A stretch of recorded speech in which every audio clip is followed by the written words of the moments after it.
Christmas at Musgrave Harbour.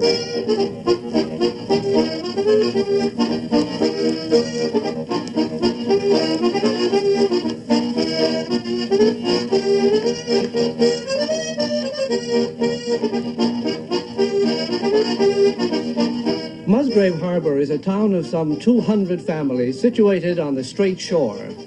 You can drive there by taking the road through Gambo, but the best route is the Gander Bay Road.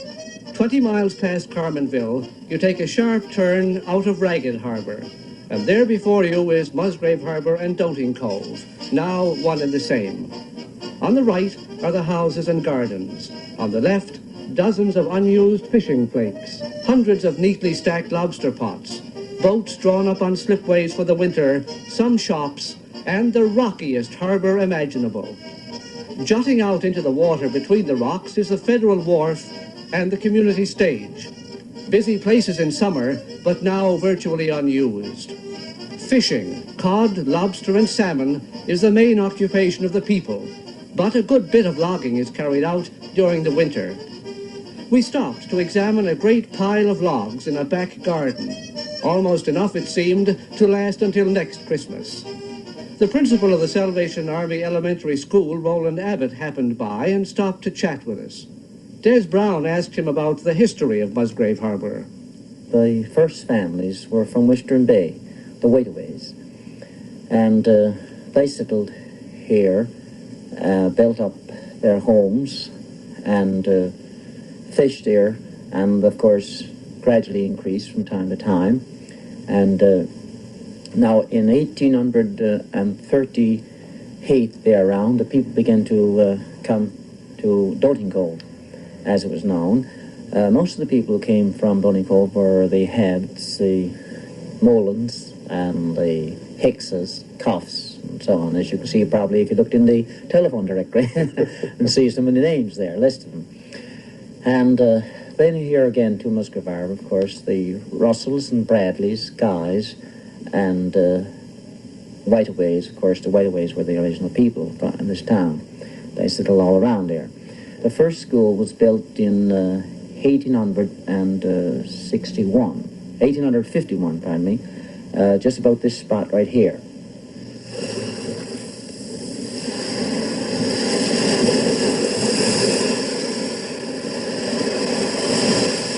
You are never out of earshot of the sound of the sea breaking on the rocks.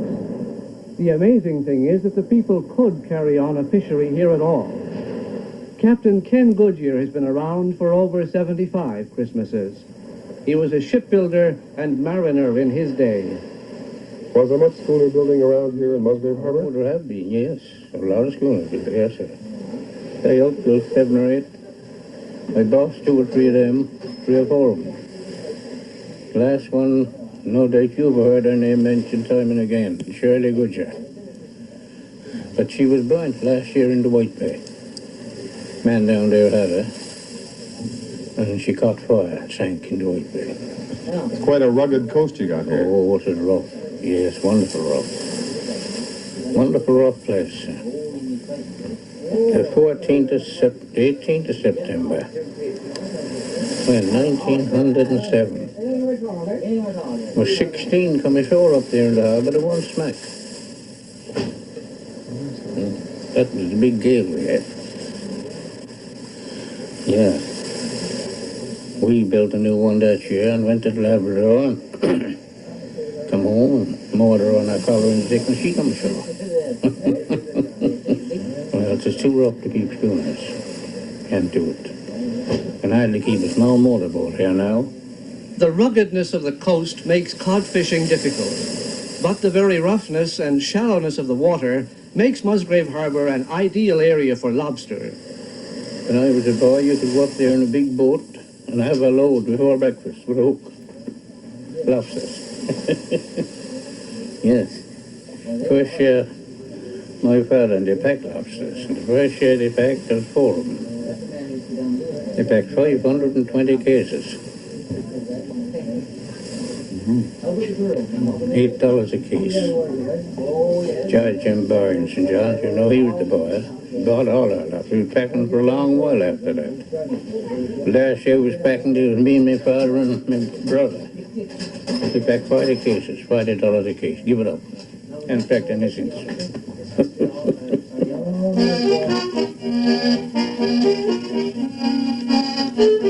The Christmas feeling is in the air, and nowhere is the evidence stronger than in the schoolhouse as the children present their Christmas concert.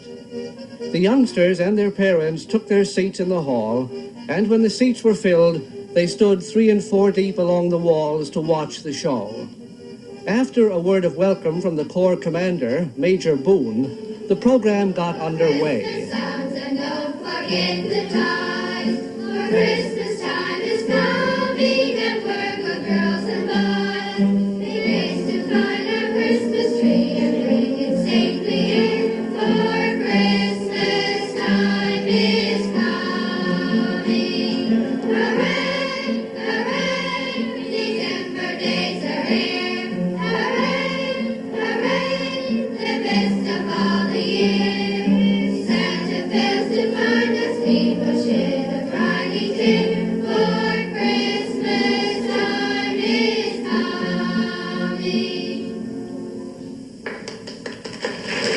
The children's welcome was given in a recitation by a little 5-year-old from grade 1. Her name is Goldie Moland, and here she is with her Christmas speech. Welcome speech. Of course I'm glad to see the throng, I'm happy as can be, but I do hope it won't take long to say each speech, to sing each song, because I really want to see what there is in store for me up on this lovely Christmas tree, don't you?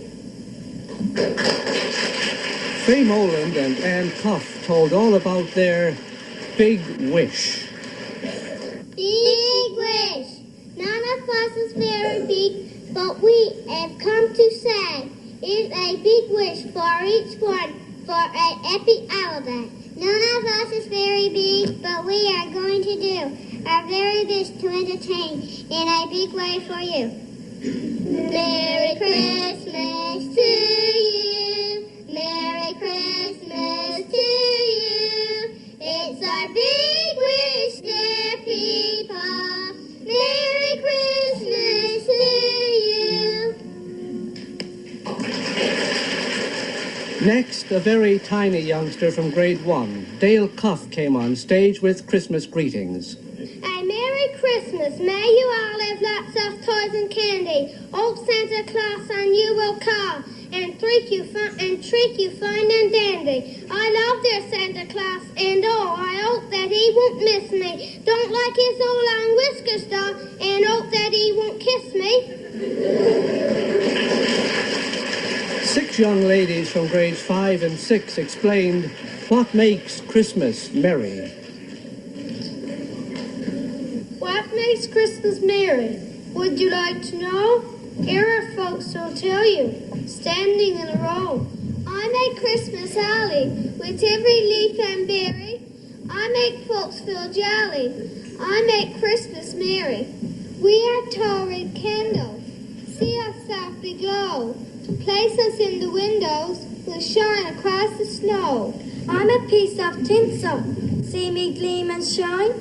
Even only little trees wearing me look fine. I make Christmas stocking, and most important too, for Santa leaves his gifts in me, and Wendy brings them to you. No need to remind you, no matter where you are, for Christmas wouldn't just be right without the Christmas star. Each of you is helpful, making Christmas gay. We will surely want you on that joyous day. You must work together, each must do his part, bringing Christmas happiness into every heart.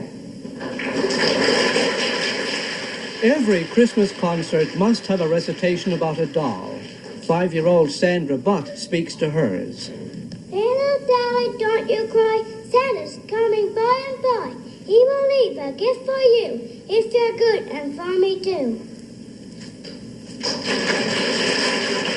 Ricky Abbott told what happens to boys who are not good at Christmas. One time there was a little boy who wasn't very good. He never brought the kindling in, as little Kitty should.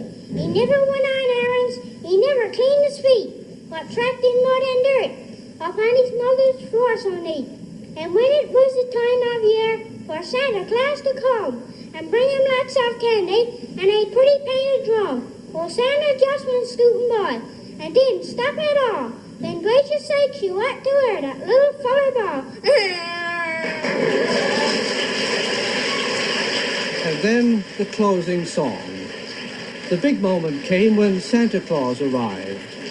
He danced around in front of the children and, as may be imagined, caused a great stir among the younger ones.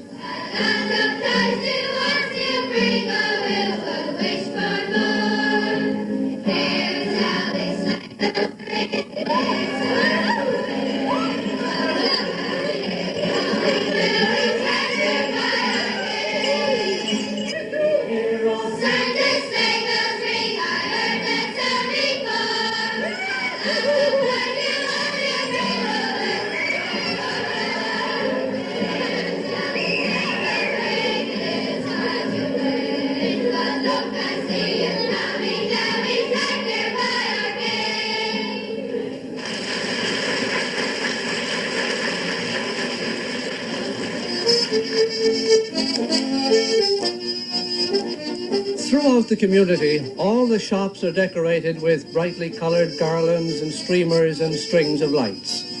It's Christmas, and the children visit the stores a little more frequently than usual to gaze at the shelves filled with dolls and toys. It's a time, too, for the older folks to have a yarn about the old days. Jesse Russell is 98. He still gets around pretty good, although lately he's had to use a cane. We met him at Beaton Abbott's store in Doting Cove. I was took from school and I was able to have fish out to go to the boat. And then I've ever since, so I give it up now when I was too old. I managed it. I had to give it up when I couldn't do it. And that was about when I was 80 years old. But late and early, from dawn to dark, in the fishing boat. And only get enough for the keep bodies all together. So all my lifetime. Never made no money yet. Got a living of it, that's all. That's all I got a living of it. Did you have a big family? 7 son was dead and son was alive. I got 3 of those now. The rest of the day. My daughter, she's 74 the other day now. How has Christmas changed around here at Musgrave Harbour over the years? Oh, it changed a lot. In my father's time, they'd have kept 12 days of Christmas Eve. Right out the way, wouldn't do a test. But something forced it they had to do. When they going about, having dances and one thing and the other, and drinking rum. Thank you very, very much, sir. Thank you very much. Christmas here, as in most places, has changed a lot from what it was even a few years ago. For one thing, there's more money around today than there used to be. Roland Abbott remembers when money was so scarce that even an empty flour barrel had considerable value. I got the barrels, and I think it was 21 staves in the barrel, and the heads, of course. And so I picked the barrel down, put it on the sleigh, and brought it across the marsh and down toward the Union store. However, on the way, my cousin spoke to me. He said, "Where are you going, boy?" I said, "I'm going down to the Union store with a barrel to exchange and barter, in other words. And not taking any more," he said. Well, that didn't deter me. Of course, I went on down with it, because I thought probably it might be a joke for him anyway. I went down, and so the man in charge of the store, Mr. Ozzie, he took the barrels and he counted the staves, and I was 1 stave short. Of course, I always blame Cecil for this stave. He might have taken it out on the sly just for a joke. Anyway, I got down, and he said, 8 cents, boy, he said. 8 cents for the barrel. Well, because he said you would have got 10 cents if you had the other stave. Well, however, he said, he wrote on a piece of paper, "Now, I owe you, and I owe you 8 cents. So I took this piece of paper and went up to the general store to get a few things. Well, What did you want? He said, boy. Well, I tell you, I want a novel blue. Mother wants a novel blue for her clothes. I want a novel blackening. She's going to clean her stove. She always had a nice clean stove. Used lots of elbow grease, she said, into it to keep it going. And then I got a couple of slate pencils. I bought a something else that I just forget now what she said it was. Something that she had for her use anyway. And finally, Mr. Rossi said, 2 cents left. What are you going to get at 2 cents? So he passed me out 4 boxes of matches.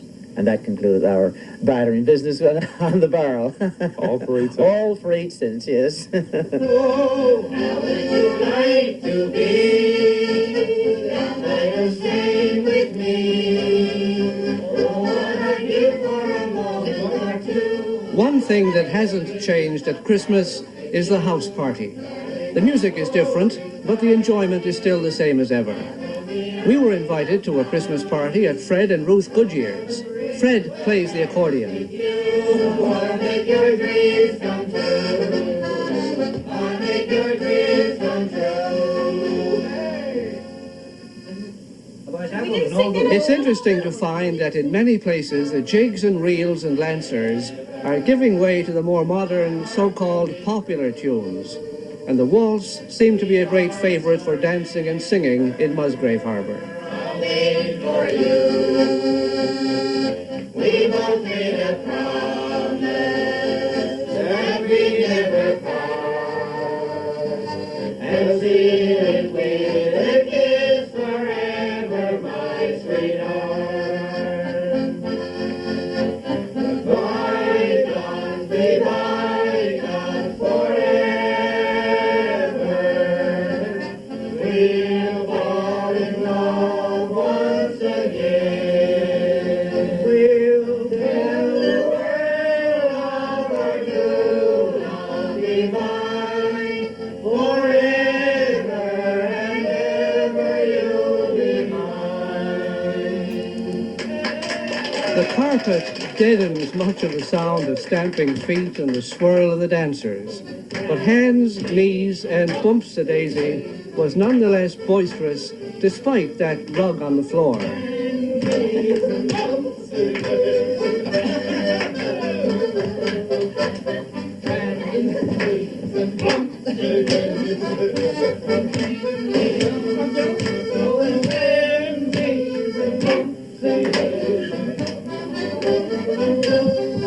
Parties are not reserved for the younger folks. Ruth Goodyear's father, Simeon Guy, is going on 82. And though he didn't get out and dance, he had a great time watching and listening and keeping time to the music with his hands and feet. Des Brown talked to him about what Christmas was like when he was a boy. When I was a boy, around Christmas time, we used to have what we call mummers or jannies. Well, they'd start out about just after dinner Christmas Day, and they'd walk all down to the place and get back sometime in the night. Danced all the time. Every house they get in, they danced to it. But now, that's changed now. If anybody has a dance now around Christmas, they go to some place and dance among themselves. More of a party than frolics and fun outside. You see, I don't get out much now, and I don't know what happens out around now. Christmas, I got one friend that takes a bottle and goes and sees Christmas Day, and that's about how I spend my Christmas. That's out of my Christmas. How many Christmases have you spent in Musgrave Harbour? I've spent 81 since I came into the world. 81 Christmases. Did you have a big family? No, there was 3 of us. There's Ray in St. John's now, and Ruth here, Mrs. Goodyear, the daughter, and another daughter died when she was 3-year-old. So now I got to paddle my own canoe. I'm almost too old now to look for another woman, you know. And anyway, if you wasn't, there'd be no chance of widow women now. Because Joey gives them too much money.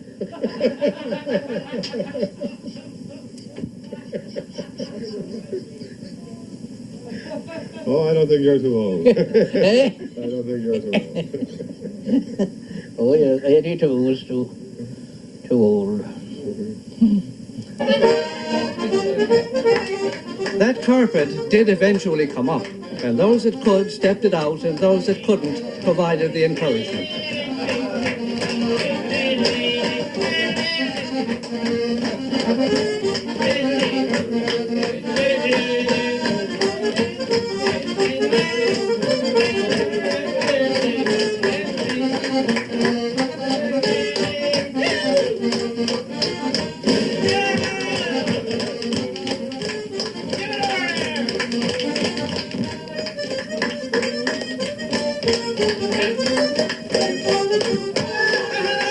The party went on until everyone there just didn't have the energy to get up and keep going.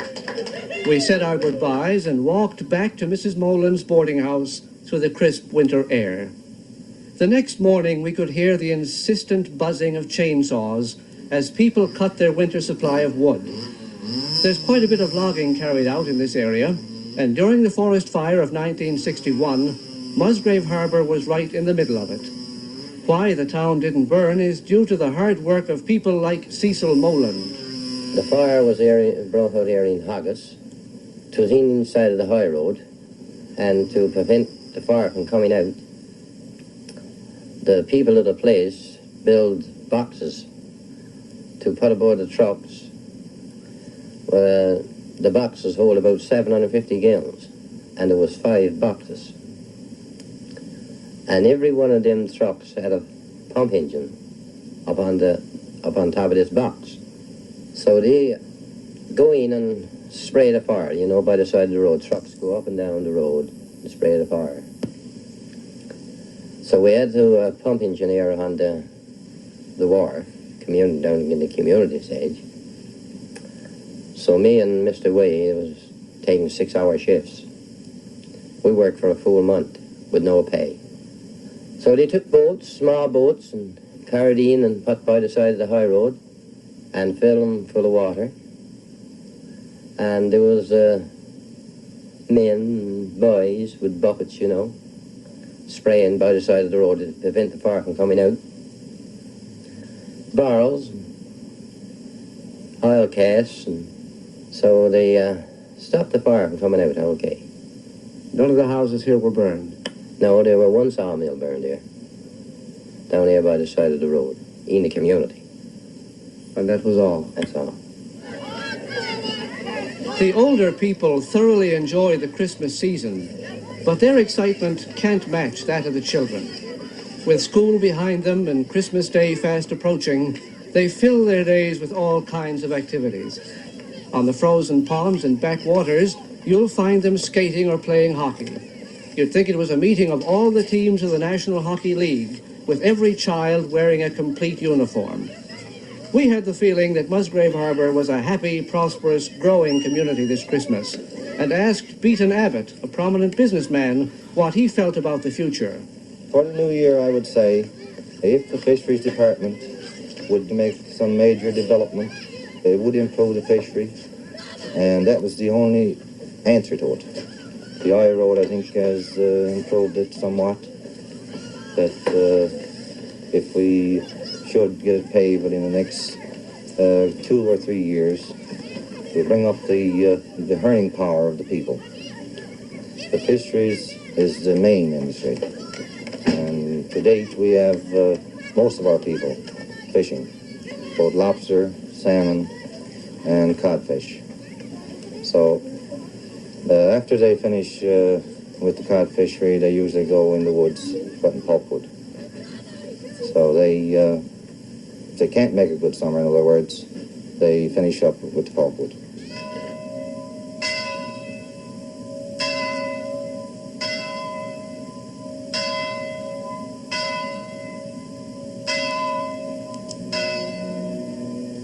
On Christmas Day, the people will leave their homes and walk along the winding road that leads to the United Church.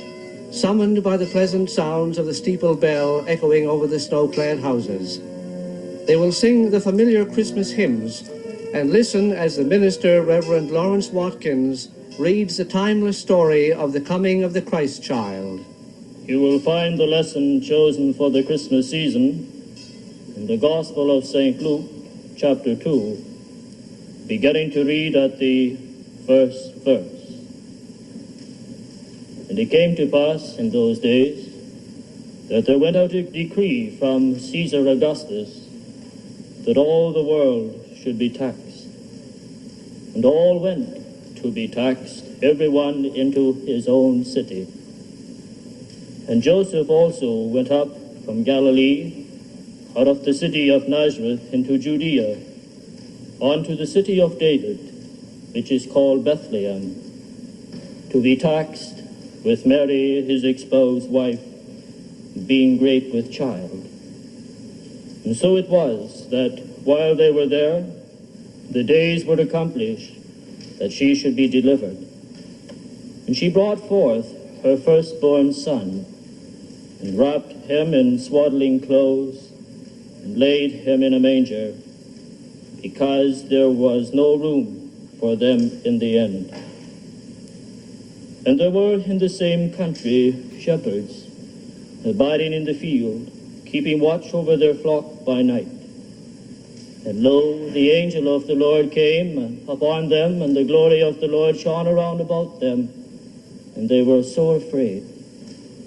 And the angel said unto them, Fear not, for behold, I bring you good tidings of great joy, which shall be to all people.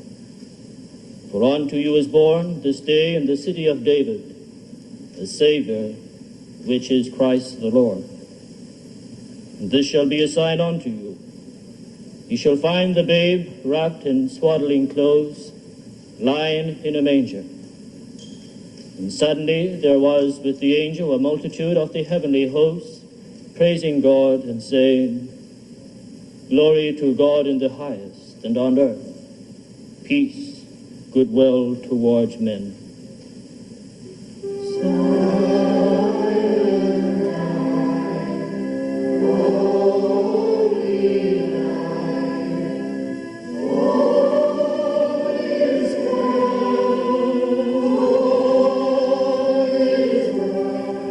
And so we must leave the people of Musgrave Harbour to celebrate their Christmas in the traditional manner.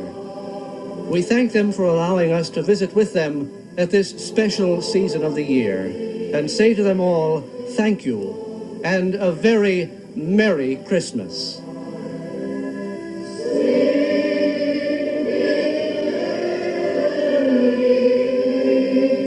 Christmas at Musgrave Harbour was produced by Ken Panier with technical operations by Fraser Diamond. This is Dave Gunn speaking.